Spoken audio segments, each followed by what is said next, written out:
8:28 hasta el 32. Y sabemos que a los que aman a Dios todas las cosas les ayudan a bien. Esto es, a los que conforme a su propósito son llamados. Porque a los que antes conoció, también los predestinó para que fuesen hechos conformes a la imagen de su Hijo, para que Él sea el primogénito entre muchos hermanos. Y a los que predestinó, a estos también llamó. Y a los que llamó, a estos también justificó. Y a los que justificó, a estos también glorificó. ¿Qué pues diremos a esto? Si Dios es por nosotros, ¿quién contra nosotros? Esto es lo que vimos hace 15 días. Si Dios es por nosotros, ¿quién contra nosotros? Y ahora vamos a ver el 32 que dice: el que no escatimó ni a su propio Hijo, sino que lo entregó por todos nosotros, ¿cómo no nos dará también con Él todas las cosas? Padre, te damos gracias porque podemos reunirnos. Te pedimos en el nombre de Cristo que nos hables a cada uno a través de tu palabra, que cada uno reciba su porción, su ración. Concédenos, Padre, poder aprender y obedecer, estar atentos a tu voz, y no permitas, Padre, que nos apartemos de tus caminos. Y te pedimos por los inconversos que están aquí, que les hables al corazón y ayúdales, Dios, a que puedan ver cuál es su verdadera necesidad. En el nombre de Cristo te lo pedimos.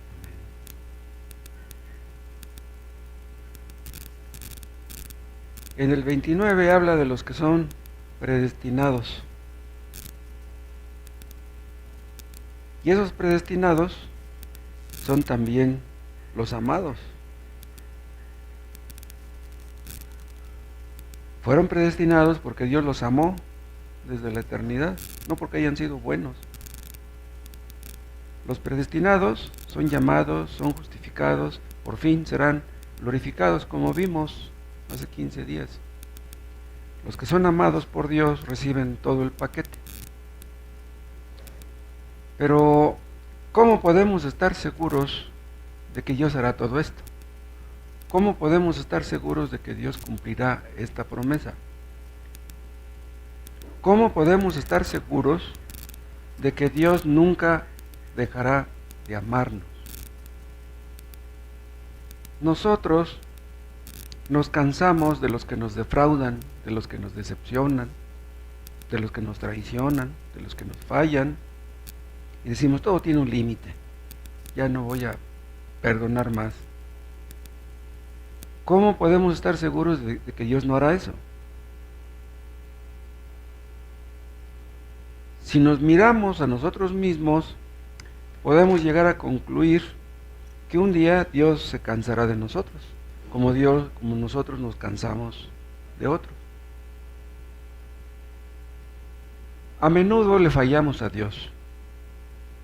Le fallamos ayer, le fallamos hoy, y lo más seguro es que le vamos a fallar mañana.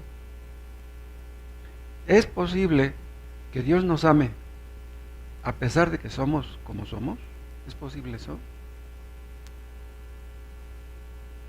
En el versículo 32 nos dice el apóstol Pablo en qué se basa la fe del cristiano, en qué se basa el estar seguros de que Dios nunca dejará de amarnos. El que no escatimó ni a su propio Hijo, sino que lo entregó por todos nosotros, ¿cómo no nos dará también con Él todas las cosas? Vean, el amor de Dios se basa en hechos, pero no en nuestros hechos.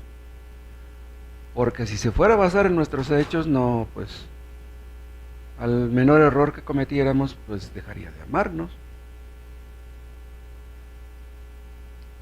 Cuando Cristo vino a morir en la cruz, hizo cosas increíbles, cosas sorprendentes, cosas maravillosas.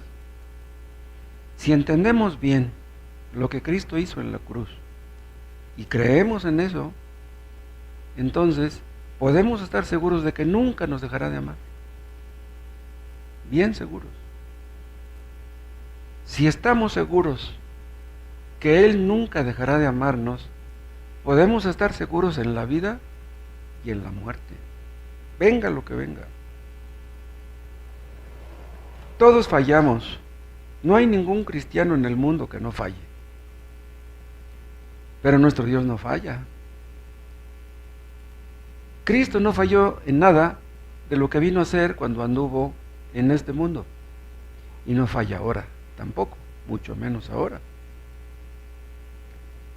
Vean ustedes la importancia de conocer nuestras viejas doctrinas evangélicas. Hay personas que cuando escuchan la aplicación de las doctrinas paran el oído, pero cuando escuchan las doctrinas se duermen. Las doctrinas no les importan. Dicen, no, yo no soy un niño.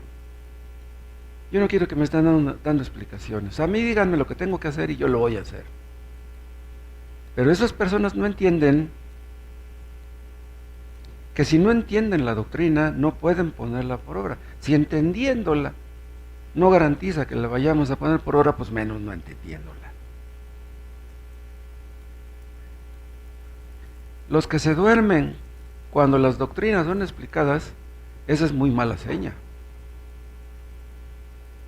Los que se duermen cuando escuchan las doctrinas, se duermen cuando leen la Biblia.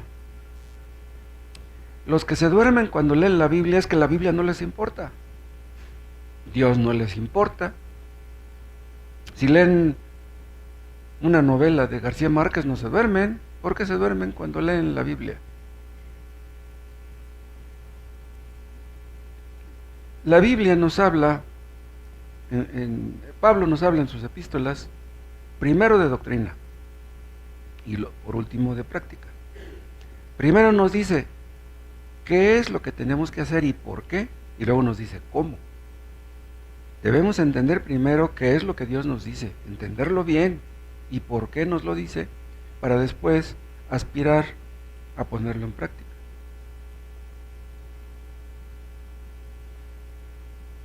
Los que se duermen cuando escuchan las doctrinas, tal vez en el fondo piensan que las doctrinas son para los niños. Es que los niños necesitan que se les den explicaciones. ¿Por qué tienen que hacer las cosas y decirles punto y seña? Dice un comercial, ustedes lo habrán visto en la televisión, dice, yo no necesito que me salven, dice, yo soy una mujer de acción.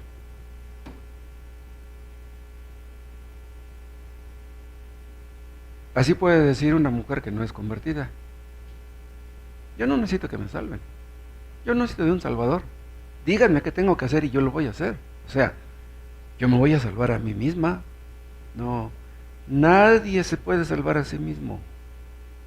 Nadie tiene el poder ni la capacidad para salvarse a sí mismo. El Salvador es Cristo. Él es el único que nos puede salvar.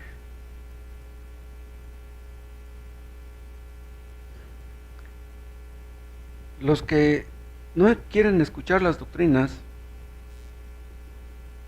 no entienden que necesitamos de la gracia para obedecer lo que aprendemos. De nada sirve aprender algo si no somos capacitados para hacer ese algo. Por ejemplo, hablaba Gustavo de la sumisión de las mujeres para con sus maridos. Cualquier mujer que lee la Biblia sabe que debe someterse a su marido, pero que lo haga, ahí está el problema. Pues sí, sabes que debes hacerlo, pero lo haces. Una mujer que dice ser cristiana, pero que no se somete a su marido, esa mujer no es cristiana. Bueno, todas las mujeres cristianas luchan por someterse a su marido. Ninguna se somete con alegría, digamos, o fácilmente, o automáticamente.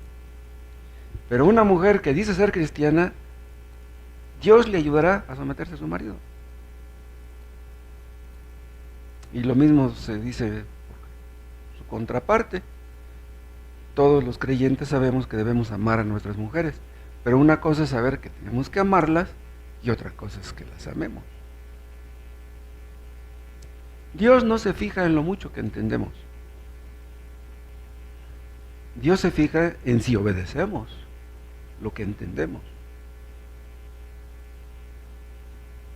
Cristo vino a morir por los pecadores. Nuestro texto dice que el Padre entregó al Hijo por todos nosotros. Esto, ¿cuántas veces lo hemos escuchado? Cristo murió por los que creemos en Él o por los que creeríamos en Él. ¿Qué fue lo que Cristo hizo para lograr nuestra salvación? En el cielo, cuando estemos en el cielo, vamos a meditar en eso eternamente. Siempre pensaremos en eso, nunca se nos olvidará. Y siempre estaremos agradecidos. No basta saber que Dios nos ama. Debemos entender por qué nos ama. ¿Cómo podemos saber que Dios nos ama? ¿Cómo podemos estar seguros de que nos ama y de que nunca dejará de amarnos? ¿Cómo? Dicen algunos religiosos, personas que leen la Biblia, dicen, yo siento que Dios me ama.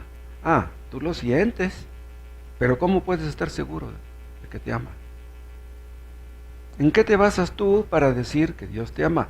¿En que te ha ido bien en la vida? ¿Tienes dinero? ¿Por eso te ama Dios? No. Entonces, ¿cuánto amará Dios a Ricardo Salinas y a Carlos Slim? Ha de amarlos mucho. La fe del creyente se basa en lo que Cristo hizo en la cruz. Dios fue capaz de hacer lo que hizo debido a lo que Él siente por los que creemos en Cristo. ¿Qué es lo que Dios siente respecto a los que hemos creído en Cristo? Siente mucho amor. Nosotros creemos que Dios es un Dios de amor, pero hay personas que dicen que si Dios existe, forzosamente, por fuerza, Dios tiene que ser un Dios de amor. Pero si les decimos que Dios se enoja y que Dios castiga, no, yo no puedo creer en un Dios así. O sea, son personas que creen que Dios ama, pero no creen que Dios aborrece o que Dios castiga. Pero Dios hace todo esto. Hay personas que si les hablamos de la ira de Dios, de que Dios manda los terremotos, Dios manda las iras, las guerras, los tsunamis y todos los desastres naturales, no pueden creer en eso. Muchos suponen que la muerte de Cristo en la cruz fue una muestra de amor y nada más. Sí, la muerte de Cristo en la cruz demuestra, nos habla del amor de Dios. Dios es amor, pero no nada más es amor. Dios es amor para los que creen en Cristo. Los que no creen en Cristo, Dios no los ama, Dios los odia. Dios aborrece a todos los que no creen en Cristo. ¡Wow! ¿Qué fue lo que Cristo hizo en la cruz?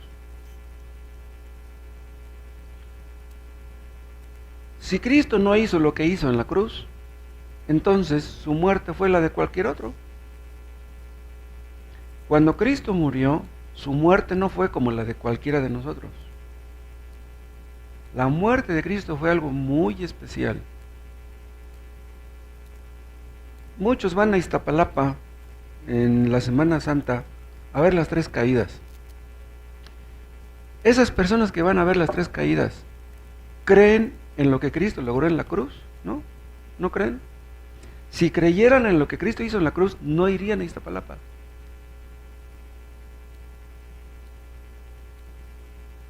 Si entendemos bien lo que Cristo hizo en la cruz, si entendemos que nos ama y que nunca dejará de amarnos, eso basta para poder soportar con gozo todas las aflicciones, todas las enfermedades, la pobreza, la muerte, el martirio. Si entendemos y creemos realmente eso.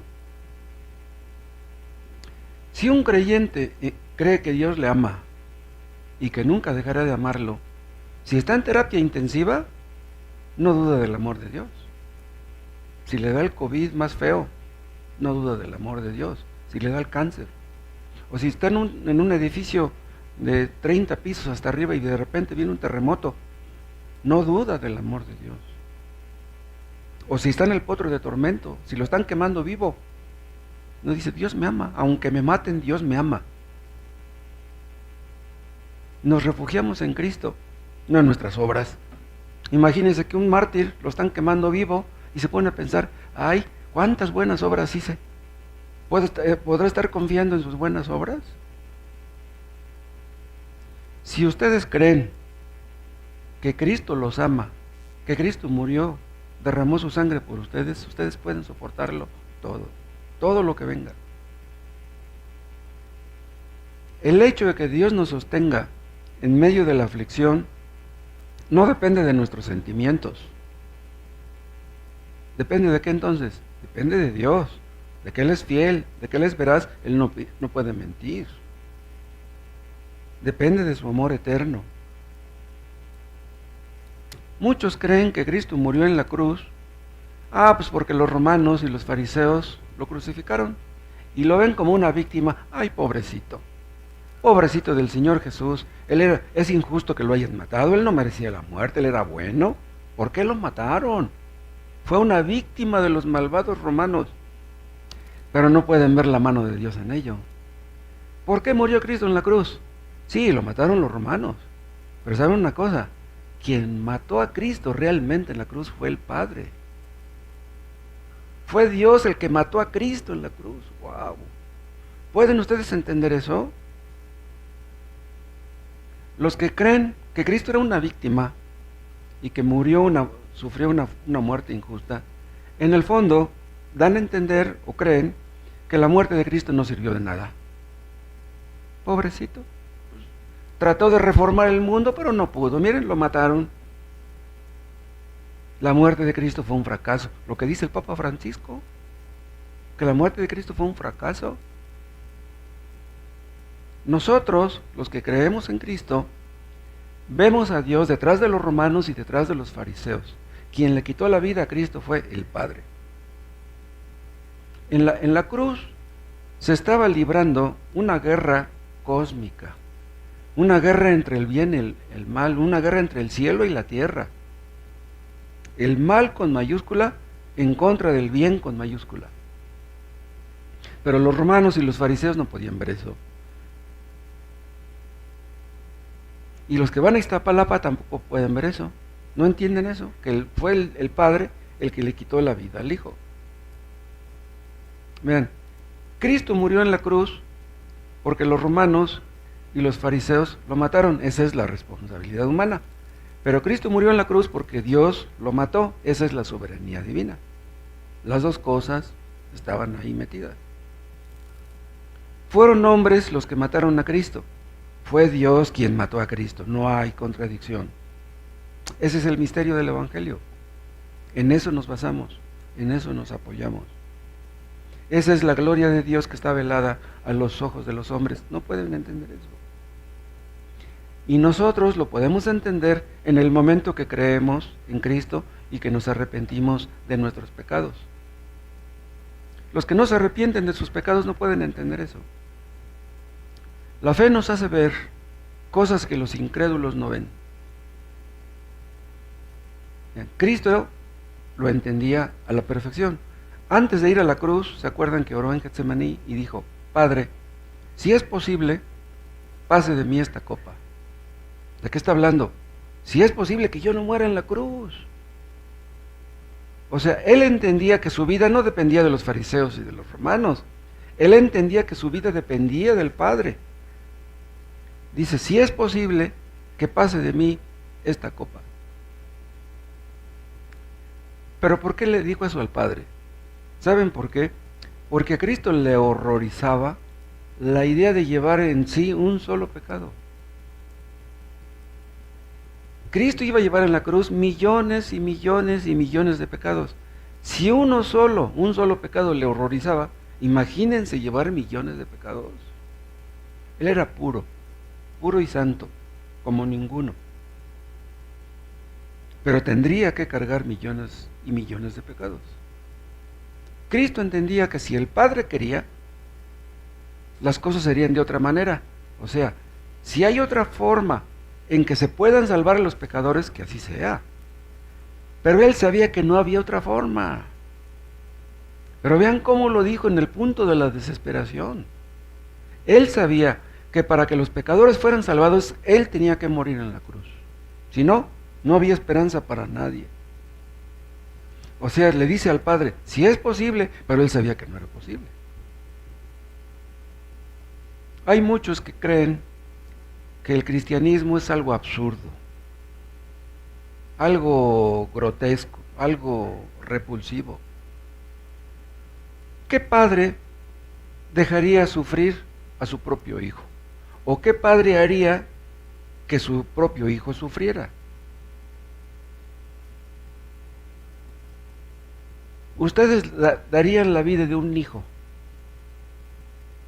para salvar a un malvado sicario que está encarcelado y que lo van a enjuiciar y a matar? Ustedes dirían, no maten a ese sicario, maten mejor a mi hijo. ¿Ustedes harían eso? Pues no, ¿quién va a hacer eso? Es más, no daríamos la vida de nuestro hijo ni por un hombre malvado, ni por un hombre bueno, perdón, ni por un hombre bueno, pues menos por un hombre malo. Es más, si ustedes tienen un hijo drogadicto, ratero, tranza, ni a ese hijo lo darían por otro, para que muriera por otro. Porque pues es su hijo, pues sí, es drogadicto y es ratero, pero pues es su hijo. Pues el Padre dio a su hijo amado, a su hijo puro, por pecadores. ¡Wow! ¿Cómo es posible eso?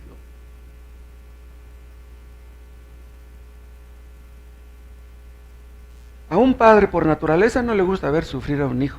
No nos gusta que nuestros hijos sufran. Mucho menos querremos que nuestros hijos los haremos sufrir nosotros. Un padre que hace sufrir a su propio hijo no merece llevar el nombre del Padre. Pero ustedes pueden leer, hay textos que dicen que Dios descargó su ira en Cristo cuando estaba muriendo en la cruz.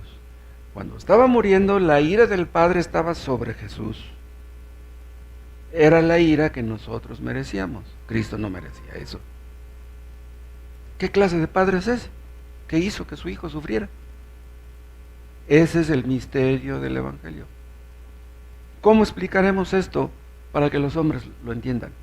Ni nosotros lo entendemos bien. Es increíble lo que Cristo hizo en la cruz. En Isaías 53 dice el profeta, y nosotros le tuvimos por azotado, por herido de Dios y abatido. Vean, por herido de Dios. ¿Quién hirió a Cristo? El Padre.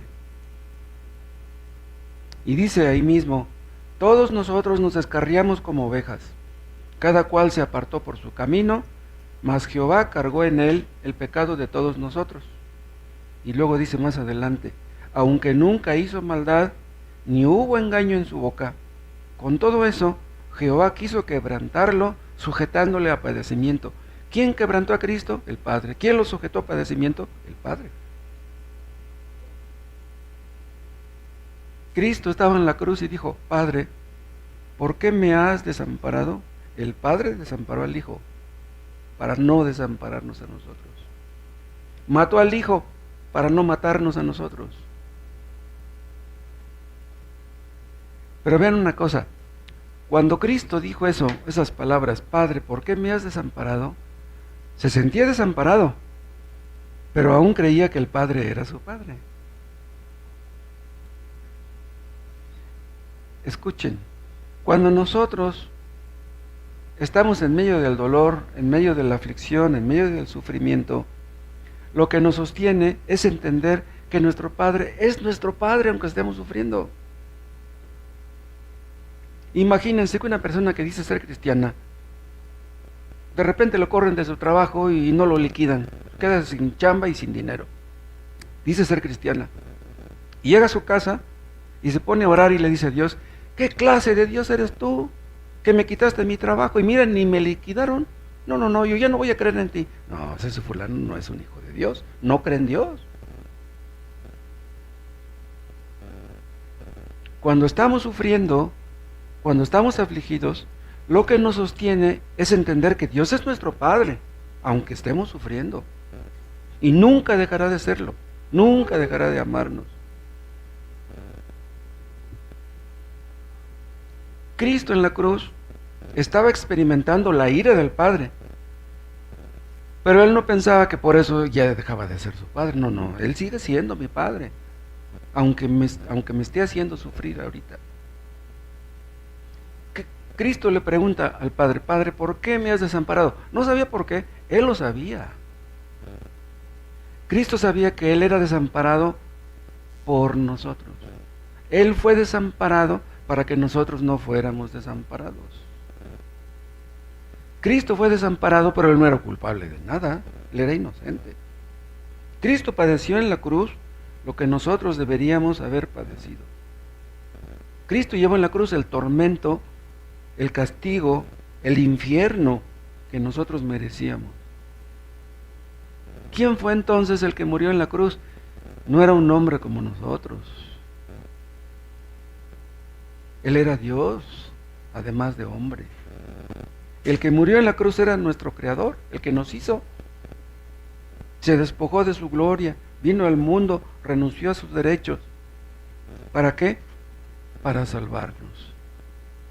El que murió en la cruz no fue el Padre. El que murió en la cruz fue el Hijo. Pero no hay dos dioses, nomás hay uno. ¿Pueden ustedes explicar esto?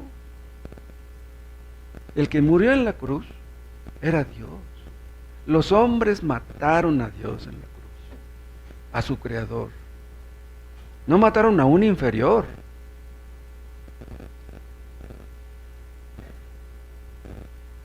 Los falsos testigos de Jehová dicen que el Padre creó al Hijo, y por lo mismo creen que el Hijo es inferior al Padre. Así como un hijo es inferior a su papá, en un sentido, entonces el Hijo, dicen, era inferior al Padre, puesto que el Hijo fue creado por el Padre.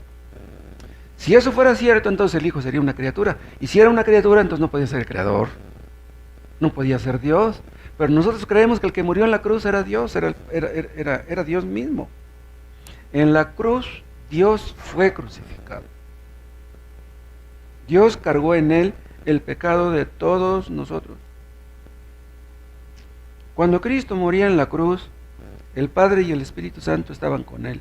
Todos estaban poniendo su parte, el plan de la redención. El Padre puso su parte, el Hijo estaba poniendo la suya y el Espíritu Santo también. En la cruz se revela el amor del Padre.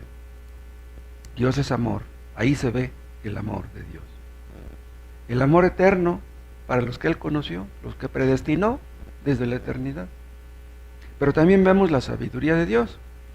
¿A quién se le hubiera ocurrido que Dios muriera en la cruz para salvar a los pecadores? ¿A quién se le hubiera ocurrido eso? El justo pagando por los injustos. ¿Cuántas veces hemos predicado de esto? Yo no me canso de predicar esto y yo espero que ustedes no se cansen de escucharlo. ¿Cuán grande ha de ser el amor de Dios que fue capaz de dar a su Hijo para que lo mataran en la cruz? ¿Cuán grande? Ustedes saben que los judíos idolatraban a Abraham. Veneraban a Abraham como un hombre de una fe muy grande. ¿Cuál fue la muestra de fe más grande de Abraham? Que estuvo dispuesto a matar a su hijo único. Estuvo dispuesto, agarró al hijo y agarró el cuchillo y se lo llevó al monte para sacrificarlo. ¿Qué es lo que iba a sacrificar a Abraham? Lo que más amaba. ¿Saben una cosa? Para que nosotros podamos ser creyentes, necesitamos sacrificar lo que más amamos. Hay personas que quieren ser creyentes y que parece que son creyentes, pero que no sacrifican lo que más aman. Dios quiere que lo amemos más que a todos, más que a tu trabajo, más que a tu familia, más que a tus hijos, más que a tu profesión, más que a tu casa. Debemos amar a Dios por encima de todo. Abraham estuvo dispuesto a amar más a Dios que a su propio hijo.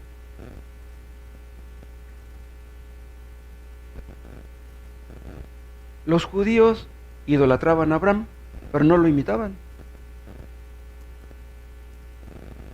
¿Cuál es el sacrificio más grande que podemos hacer nosotros? Sacrificar lo que más amamos. ¿Qué es lo que más amamos? ¿Qué es lo que más nos duele entregarle a Dios? Abraham amaba muchísimo a Isaac. Acuérdense, pasaban los años y el hijo prometido no venía. Dios lo hizo adrede, de hacerlo esperar tantos años para que viniera el hijo. Desde que le hizo la promesa hasta que nació Isaac, pasaron ¿qué? Como 17 años, no sé. Y cuando nació Isaac, no, pues estaban encantados, estaban felices. ¿Cómo lo van a sacrificar?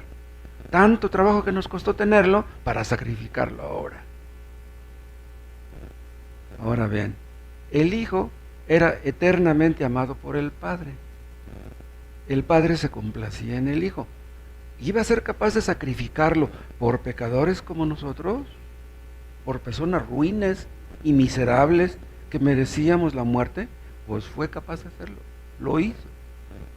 Entonces, al matar a Cristo, el Padre demuestra que está por nosotros. Dice, si Dios es por nosotros o a favor de nosotros, ¿quién contra nosotros? Entonces, si Dios está a favor de nosotros, si ya nos ha dado a Cristo, como dice el texto, ¿cómo nos va a negar lo demás? No puede ser. Cristo mató a su propio Hijo para que nosotros tuviéramos vida. Pero ahora hay un problema. Si Dios es por nosotros y si Dios nos ama, entonces ¿por qué permite que seamos afligidos, perseguidos, que estemos enfermos? A veces a los creyentes nos pasan cosas terribles. Por ejemplo, vean el caso de Job. Dios le quitó 10 hijos. Eso fue terrible. ¿Cómo es posible que Dios le quitó 10 hijos de un golpe a Job? ¿Dios odiaba a Job? No. ¿Por qué le quitó 10 hijos? Porque lo amaba. Pero ¿cómo un Dios que ama a Job le quita 10 hijos? Si Dios nos quita algo, hermanos, sea lo que nos quite, no es porque nos odie, no es porque tenga algo contra nosotros. Incluso, ya vimos que todas las cosas ayudan a bien. Si Dios permite que nos maten, es porque Dios quiere nuestro bien. Y ustedes dirán, bueno, pero si Dios permite que me maten, ¿cómo es que quiere mi bien? ¿Cuál es mi bien? Pues que me vaya con Cristo. Entonces cuando nos matan es porque quiere nuestro bien. Es increíble eso. Los mártires, cuando los mataban allá en siglos pasados, ¿qué perdían cuando los mataban? Vean ustedes cómo ni el diablo, ni los hombres, los que nos odian, nadie puede hacernos un daño real, nadie puede dañarnos. A los apóstoles los mataron a casi todos. ¿Qué perdieron cuando los mataron? A Esteban lo apedrearon pronto. ¿Qué perdió Esteban? Vean cómo Dios transforma las cosas negativas en positivas por medio de Cristo. Cosas que parecían muy malas, Dios hace que sean muy buenas. Fue muy bueno que Dios le quitara 10 hijos a Jacob. Aprendemos mucho de eso. Cristo sufrió millones de infiernos para que nosotros no sufriéramos el infierno. Díganme, si no tenemos un fundamento firme para nuestra esperanza, para nuestra fe, para nuestra confianza y una promesa además. ¿Cuál es el fundamento? Pues lo que Cristo hizo. ¿Y cuál es la promesa? La promesa la tenemos en nuestro texto, que si Dios nos dio lo que más amaba a su Hijo, ¿cómo no nos dará con Él también todas las demás cosas? El Padre entregó al Hijo por nosotros. Vean, el Padre no entregó al Hijo por gente buena, no entregó al Hijo por gente decente.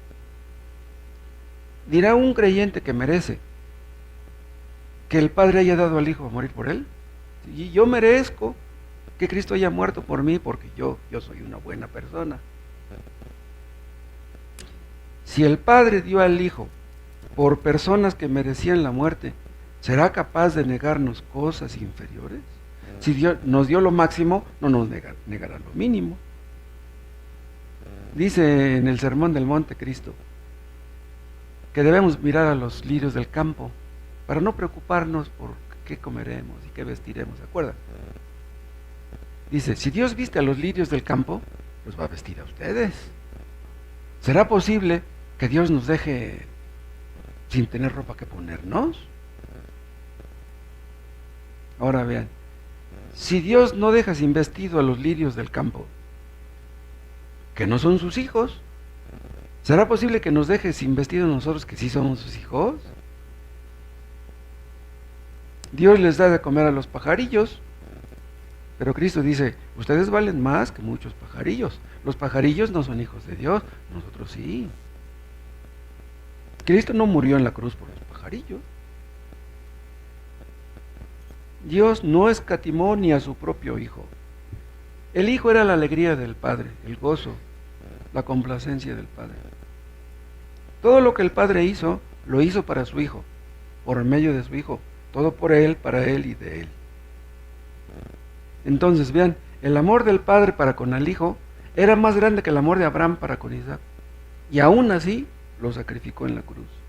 ¿Será posible, hermanos, que Dios nos niegue lo que necesitamos para nuestro trayecto por este mundo? ¿Qué dice nuestro texto? ¿No nos dará con Él también todas las cosas? ¿Qué incluye esta frase? Todas las cosas. Bien, Dios nos dará todo lo que contribuya al cumplimiento de sus propósitos. Nos negará lo que contribuya al cumplimiento de sus propósitos. El Hijo es hecho heredero de todas las cosas. Todo le pertenece a Cristo. Y si estamos en Cristo, todo nos pertenece, todo es nuestro. Somos herederos de Dios y coherederos juntamente con Cristo. Lo que es de Cristo es nuestro. ¿Ustedes pueden entender eso? Le hago la parada a un taxi y le pregunto, ¿cuánto es? 50 pesos. Yo le doy los 50 pesos. ¿De quién es ese taxi? De mi padre. ¿El chofer de quién es? Pues es de mi padre. No debería de pagarle, pero le pago. Ten, ahí está. para que te compres un refresco. Y hasta le doy su propina.